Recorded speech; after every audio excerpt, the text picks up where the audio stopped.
تم کو کیا ہوا ہے کہ اللہ کے رستے میں خرچ نہیں کرتے، حالانکہ آسمانوں اور زمین کی وراثت اللہ ہی کی ہے؟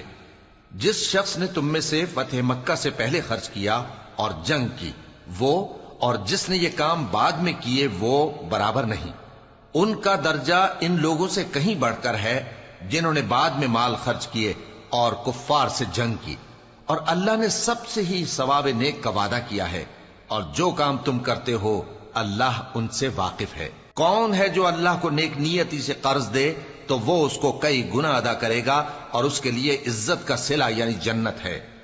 جس دن تم مومن مردوں اور مومن عورتوں کو دیکھو گے کہ ان کے ایمان کا نور ان کے آگے آگے اور داہنی طرف چل رہا ہے، تو ان سے کہا جائے گا کہ تم کو بشارت ہو کہ آج تمہارے لیے باغ ہیں جن کے نیچے نہریں بہ رہی ہیں، ان میں تم ہمیشہ رہو گے، یہی بڑی کامیابی ہے۔ اس دن منافق مرد اور منافق عورتیں مومنوں سے کہیں گے کہ ہمارے لیے انتظار کرو کہ ہم بھی تمہارے نور سے روشنی حاصل کریں۔ ان سے کہا جائے گا کہ پیچھے کو لوٹ جاؤ، پس وہاں نور تلاش کرو۔ پھر ان کے بیچ میں ایک دیوار کھڑی کر دی جائے گی جس میں ایک دروازہ ہوگا،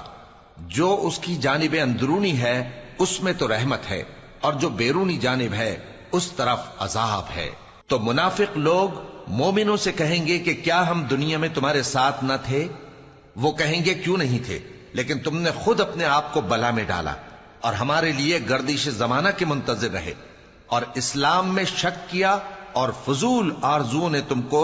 دھوکے میں ڈالے رکھا، یہاں تک کہ اللہ کا حکم آ پہنچا اور اللہ کے بارے میں تم کو وہ شیطان بڑا فریبی فریب دیتا رہا۔ تو آج تم سے کوئی معاوضہ نہیں لیا جائے گا اور نہ کافروں ہی سے قبول کیا جائے گا۔ تم سب کا ٹھکانہ دوزخ ہے کہ وہی تمہارے لائق ہے، اور وہ بری